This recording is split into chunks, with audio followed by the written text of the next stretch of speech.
So as I mentioned, we are continuing in our 4-part series, Commit to Resurrect.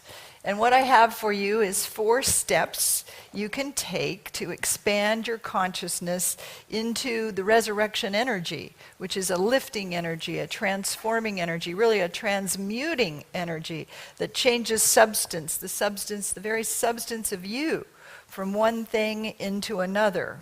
And I'm not talking about resurrecting. When we say commit to resurrect, as I said last week, I'm not talking about resurrecting an old relationship or going back to a former job or resurrecting a workout routine. I'm talking about resurrecting the Christ of your being, not anything outside yourself. I'm asking you in this series to focus over the next couple of weeks on resurrecting more of the Christ Spirit within you.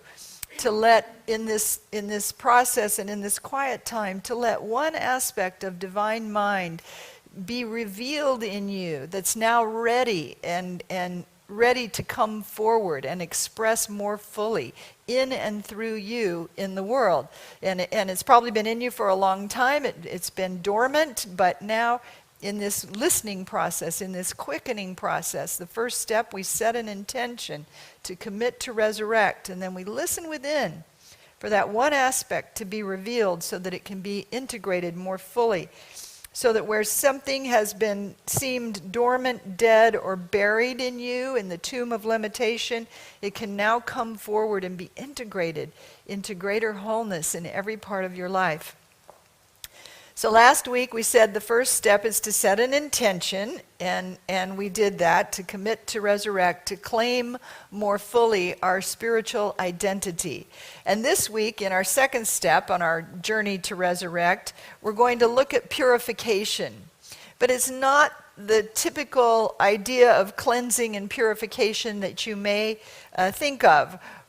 I hope by the end of the day you're going to be reminded of that there is something that's bigger than you, that's living in and through you, and that when you cooperate with it and connect with it, it gives you more love, more health, more peace, more well-being than you could ever achieve on your own. And in our lesson today, I'm going to share with you the one thing that gets in the way of that. The one thing. You want to hear the one thing that gets in the way of that? I'm going to share the one thing that needs to be purified in order for us to stay on this trajectory toward Christ, fully Christed consciousness, to reach our full potential. And I'm going to uncover the one thing that we all, most of us do and are doing, that we believe is right and good and on purpose and on task, but I'm going to show you how maybe it not only doesn't go far enough to achieve fully Christ consciousness, but it may actually be interfering with your resurrection process.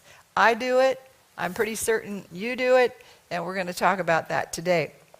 We are continuously resurrecting ourselves from human consciousness into spiritual consciousness so that the absolute goodness of God can be made manifest, and live in and through us as more peace, more health, more life for us, just so that we live more fully. And we're here to resurrect the highest potential of our being.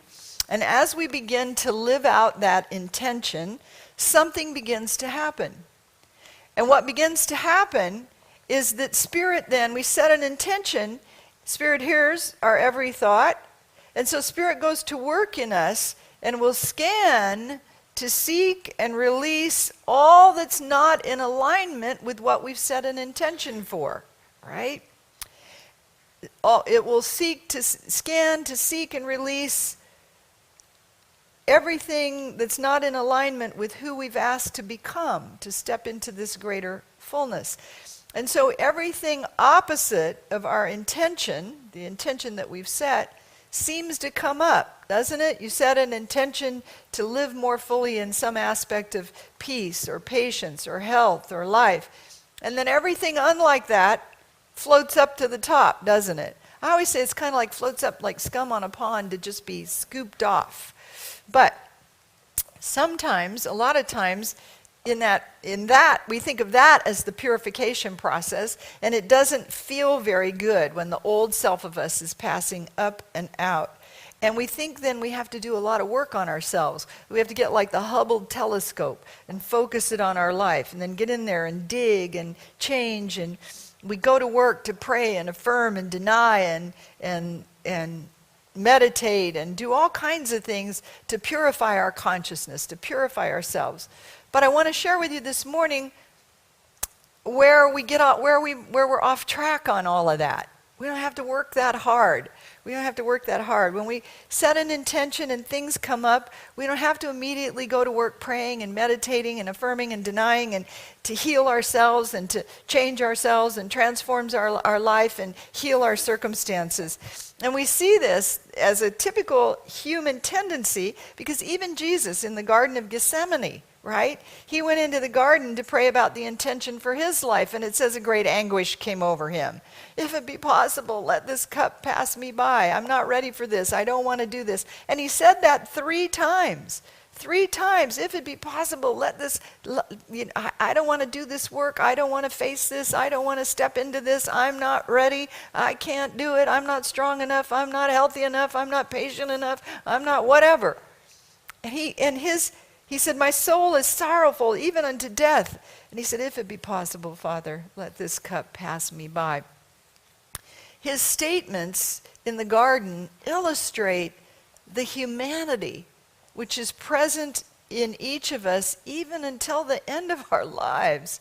He helps us understand that there is this human nature, this thing in our personality that fears a crucifixion and resurrection, that fears stepping into something more. We're so comfortable with what the norms are. Even if they're not totally satisfying, we're comfortable with them. Metaphysically, the Garden of Gethsemane represents that place in us where we make our last-ditch effort, okay, God, just let this one pass me by. I'm not ready for this. It's our last-ditch effort from our human self to go our own way, rather than not my will, but thine be done. The Garden of Gethsemane experience for you and me represents a place in consciousness where there is a total and complete giving over to a higher way, so that the higher plan of God can come forth and the Christ consciousness, not human consciousness, can reign supreme. Not my will, but thine be done. Gethsemane is the place where we're called to release our personal willfulness, our resistance, our directing, controlling ways.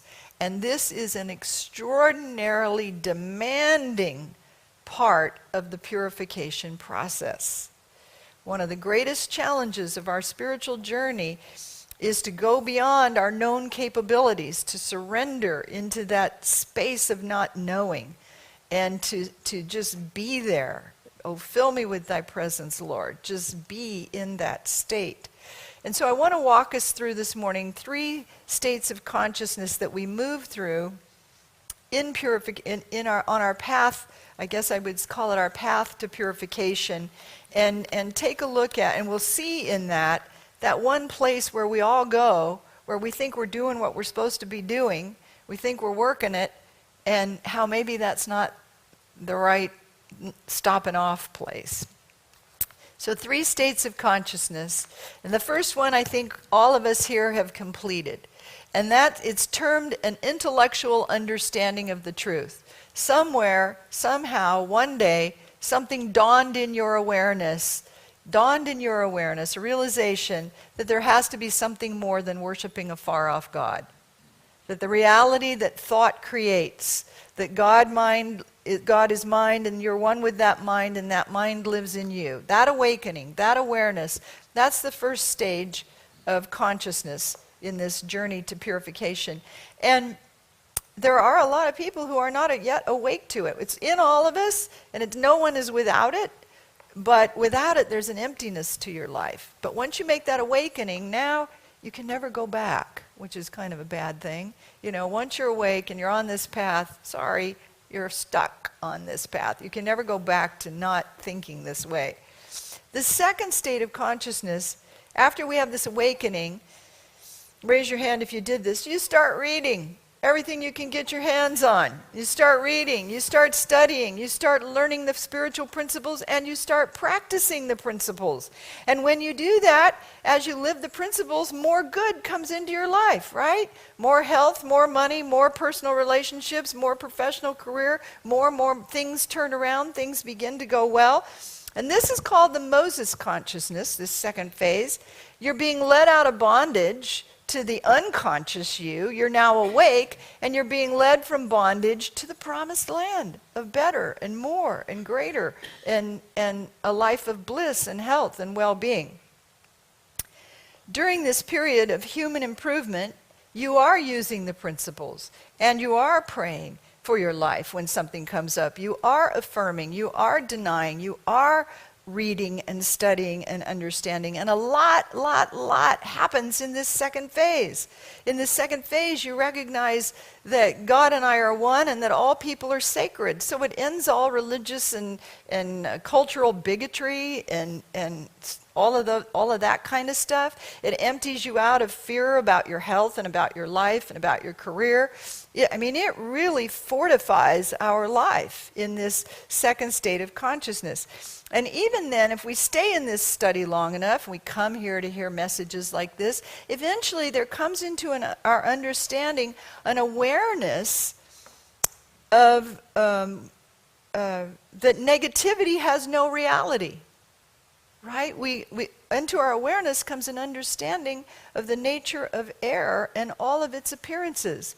We work with the principles enough to know that we have some healings, we have some prosperity, and we come into this awareness and an understanding that disease and lack and anger and war and loss and all the specific problems that show up in life are not real. And that we've been given a process to transform them and interact with them. That they're not powers that where we need some superhuman God to act upon them. They're actually mirages of nothingness. They're not real. And we come to understand that. And so we practice, and sometimes it works and sometimes it doesn't, because we're in this second state of we're still humans doing. We're trying to make things happen. But we're in this reality of, I can change some things in my life, but not others. Or I'm really good at this, but not so good at that. Most of us get really good at this second state of consciousness. And we get good at living the good life, and we stay in this second state because it offers us a great degree of human goodness. Doesn't it? We're here because we're successful. Our lives are together. Oh, once in a while things don't go so great, but you know what I mean? We're here. Our life is good. We're able to create good things for our lives. And what happens then is we don't make the transition to the third state of consciousness, which is spiritual understanding, that stops all the fluctuation, and where we begin to live fully in the Christ consciousness, in the flow of the divine, in the reality. In the third state of consciousness, when the Christ dawns into our awareness, we advance from improved humanhood into Christ consciousness. We're no longer doing and earning and creating and making things happen. We're allowing and accepting the reality of what is, which is that all is good and all is God. We touch, in that third state of consciousness, we touch that reality of health, the reality of wealth, the reality of love, and we're no longer healthy because of some mental juggling, or because we're writing and speaking affirmations, or because of the law of attraction, or because we're even working with spiritual law, because that's the Moses level stage 2 consciousness. We are, through spirit, lifted into Christ consciousness.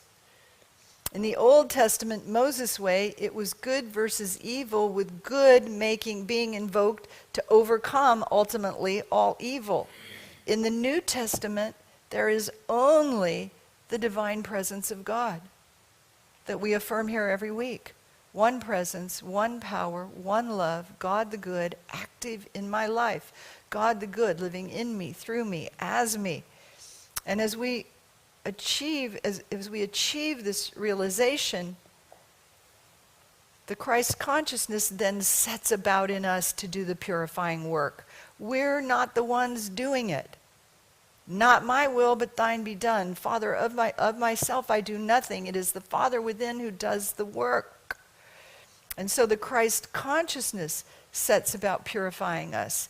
So the one thing that we think we're doing that's leading us into greater fulfillment is we're working the process. We're making things happen. We're using spiritual law. We're practicing and studying and reading and doing. And that's interfering with us just being and allowing. The purification that has to take place in us is a purification of our process. We have to stop being humans doing and become humans being, living the expression of the Christ. It's the Christ consciousness that sets you free from the desire for things that aren't right for you, that don't belong to you, sets you free from all the negative habits and all the personality disorders and from limitation of every kind. It sets you free from all the entanglements, and it purifies you. And what was at best a moment ago, a good human doing good becomes a spiritual being when we get into that third phase of consciousness. Now I have two things this morning that in my reading this week that I found that I love. Actually three things. Remember this other one. This reality, when we get in stage 2 and we're in this place where we recognize that there's no reality to error, and there's a good description of that really helped me take hold of this idea that there's only God, that there's only good. And now I have to find it. I didn't mark it, but it's here. The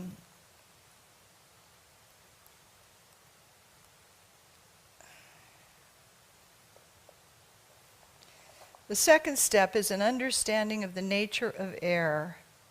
As long as attempts are made to cure disease, prevent sins, or reform sinners, to halt lust, anger, or revenge, the axe is not laid at the root of the evil and therefore will not be destroyed.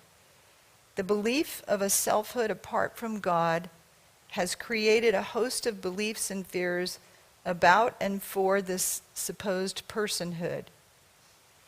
And the beliefs have become mesmeric in their intensity and action. So there's this whole collective consciousness of all the fears and doubt and worries and problems, and we believe them. We believe it's flu season.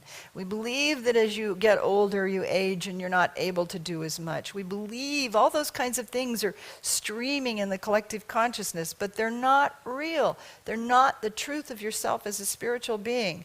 When we recognize that evil, regardless of whether it appears as sin, disease, lack, wars, or death, is but one evil, which is a mesmeric suggestion or hypnotism, we've found our freedom.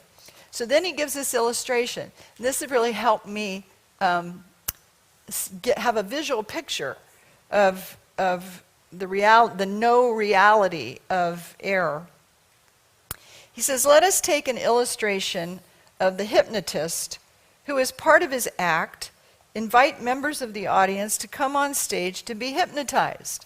We've all seen that, right, in various little programs. Then the hypnotist suggests to the person on stage, there's a white poodle on the stage, which he wishes the mesmerized person to chase off the stage. Sometimes the white poodle goes off stage with little effort. But other times, it proves to be very obstreperous and difficult to make obey. So then he says, let us suppose that the hypnotized person recognizes a metaphysician in the audience and requests help in removing the poodle. Remember, to the hypnotized man, the white poodle exists as real, doesn't it? It's really there. To the metaphysician, to you sitting in the audience, You're not hypnotized, and so you see clearly there is no poodle, right? There is no white poodle. No poodle to be removed. There is only the hypnotic suggestion to be recognized.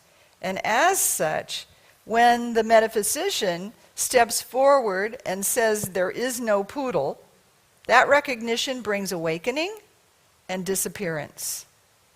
Disappearance of the poodle. Thus, that is brought up, let's see what.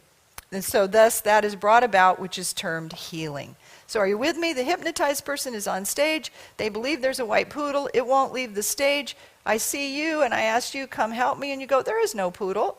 And all of a sudden I'm awakened to the fact that, oh, there's no poodle. And we think, oh, I've been healed. I have an illness in my body and it's really real to me. The tumors are real. The pain is real. The suffering is real.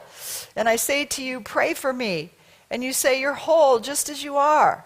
And you help me lift my consciousness into the reality that there is no sickness, disease, or illness in God. There is only the perfection of spirit.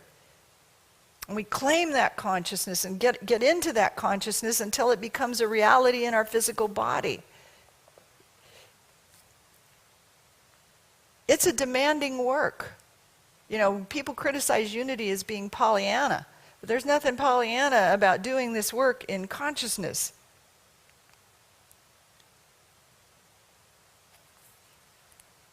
In the third step, the attainment of spiritual consciousness, we make no effort.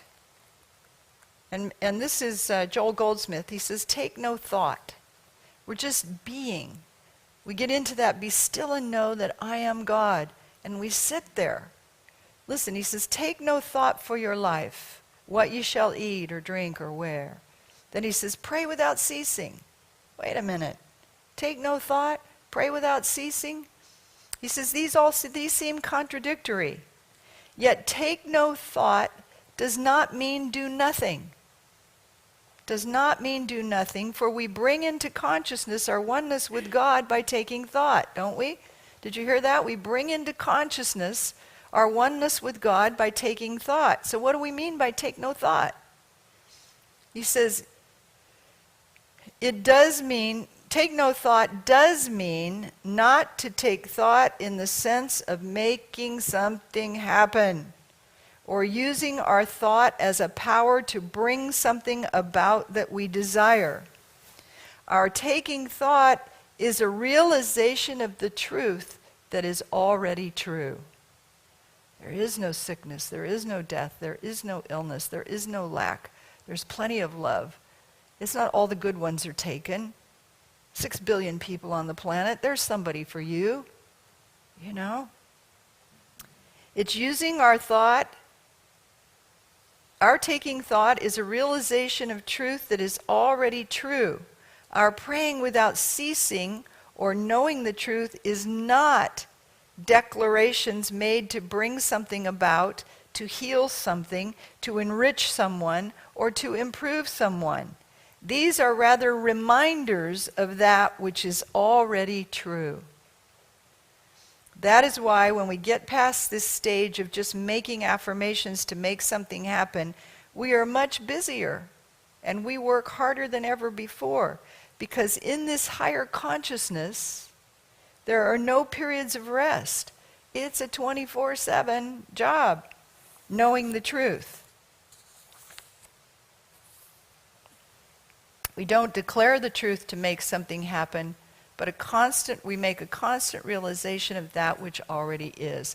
This is the purification step, recognizing that we are not the ones doing it, that we can't make something happen, that we can't just really put human effort and force and will into it, that we allow and accept, and then whatever needs to be purified in us is just dissolved out of us without really any effort at all.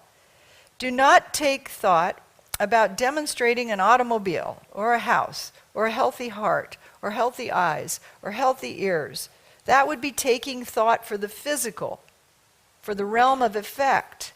We must take no anxious thought for what we eat, drink, or wear, but at all times we must pray without ceasing. We must know our true identity. This is to pray. Begin by knowing I and the Father are one. that the inner power is with us at all times to make the crooked places straight and the rough places smooth. Be conscious of your oneness with God. Conscious that God mind is the mind of the individual, whether that individual is you or someone else. We do this throughout the day, or when some immediate problem is on the scene. We do not let our thought dwell on fears and doubts and worries, nor on facts, or that the progress today seems slow. We keep our thought stayed on Thee. We must maintain within our consciousness the realization that the Father and I are one. So you see the shift? See the shift? We've been humans doing, making things happen, affirming, using the law of attraction, healing our bodies. It's exhausting. But he says, when you do the real work, it's 24/7. But it's allowing. It's allowing. There's a second part that I read that I think explains the same thing, but in a different way. And I'm hoping I can make this come up on my Kindle. Yay! So this is a Richard Dott's book. He's a great little writer. This happens to be Dollars Flow to Me Easily. But he says right in the beginning of the book, this isn't about dollars, it's about everything in life, that there is a flow of spirit that comes to us easily. He says, but I'm going to lay down a few counterintuitive spiritual principles. The single biggest reason why people try endless metaphysical techniques in their lives is to manifest what they want is because they perceive a lack of the things they are asking for. Right? In other words, we try to attract money or health or love into our lives because we perceive they are lacking. Sounds simple enough, doesn't it? But there is also a deeper spiritual significance. And then he says, what if I told you all that stuff already exists? And not only that it exists, but it's available for you right now. And he says, he had a friend told him that. He said, every single physical sign pointed to the money not being in my life, to the happiness not being in my life. He said, but what if I kick it up a notch and tell you that not only is that stuff not lacking in your life, it's actually present in great quantities and in great abundance right now. So we have to begin to think from spirit, from this realm. He said, what I am saying is that your life, this very moment, in your life, this very moment, there is an endless flow of wealth, prosperity, health, love, abundance. Right now, you are standing among a field of beautiful flowers without even realizing it. You are in your own field of goodness without even realizing you're there. And see, this is the purification of our minds. We have to make that leap that we're already in it. We live and move and have our being in this omnipresent spirit. Therefore, how can you ask for more to come into your life when you already have everything you need? How can you ask for more to be added to the infinite? Give up the notion that you need to ask for things in your life. All that you need is already here for your taking and use. But why don't you see it yet? That's the question we all ask, isn't it? Why don't we see it yet? Why isn't this truth reflected in my bank account or the health of my body or my relationships? The reason is because you are asking for the things so hard that it's what you are resonating with every single moment of your day. Your feelings of lack and worry are so strong that you don't have it, that's where your entire consciousness is focused. If you can find a way right now, this very moment, to reduce your feelings of lack down to zero, to be in a place of nothingness, of no thing, to be in a place in a state of no worries, then all that you need will flow into your physical experience quicker than you can imagine. So again, I hope you're getting this and really taking hold of this. He says, therefore, asking hard for something is a large part of the problem. When you perceive the need to ask very hard and desperately for something, you're confirming its lack in your life. That's why you need to ask so hard for it, because the thing which you seek is not here yet. And if you continue to immerse yourself in these feelings of lack and not here yet, then that's the reality which you're going to perpetuate. So then he says, what technique did I use to overcome this? He said, I simply closed my eyes and focused within, and I stopped asking for anything. I just became still, not expecting anything, not wanting anything, not wanting to make anything happen. So, and when we've been immersed in thoughts of lack and we first try to slow that down, shoom, shoom, shoom, all those thoughts go by and they flood, but they'll calm down if you just begin to stay in this place. Disconnect from those thoughts completely, not even trying to replace them with something positive. Just go into the void. This was a new one for me because I tend to want to go in and get still and think about God, or think about spirit, or think about something wonderful. But he's saying, empty mind, take no thought. No thought. That's like not thinking about anything. Don't even try to replace your thoughts with something positive. Instead, go into the void. Disconnect. Go into your inner world and immerse yourself in the emptiness there. When you first attempt to do this, a couple things will happen. Those thoughts will flood by, but you can slow them down. And don't even try to change them. Just notice them and let them go by. Don't follow them. And then their intensity will decrease. He said, then you'll start to feel good. And this good feeling has always been there. It's always there. It's the truth of who you are. It's all the goodness of spirit that's flowing in and through you all the time. You're standing in the field of it and you're just not aware of it. Notice that when you pay attention to these underlying good feelings, you feel further and further away from your fear and your worry. What's happening? What's happening? You're opening your inner eyes to the field of abundance that has always been there. No work is needed on your part. You do not have to try to feel good. You don't have to try to conjure up good feelings. There is no trying. There is no doing. There is only being. Right now, in this very moment, there is only beingness. You are not even engaged in any action to make something happen. Simply by becoming still, quieting the mind from your usual thoughts, you are coming face to face with the true reality of your being, the nature of the Christ consciousness within you. So that's the purification process we want to follow. We want to purify what we've been doing for years in Unity. All the workbooks, all the goal sheets, all the visionary things, all the treasure mapping, all the stuff. That's phase 2. And it works because it does train our mind and train our consciousness to live in our reality in a positive, effective way. But to make the real resurrection into the fully Christed consciousness, we have to just we have to stop doing and start allowing, accepting, being, and becoming. So, we set an intention, step 1, to allow the Christ consciousness to be more fully awakened in us. And step 2 is we change our process for how that happens.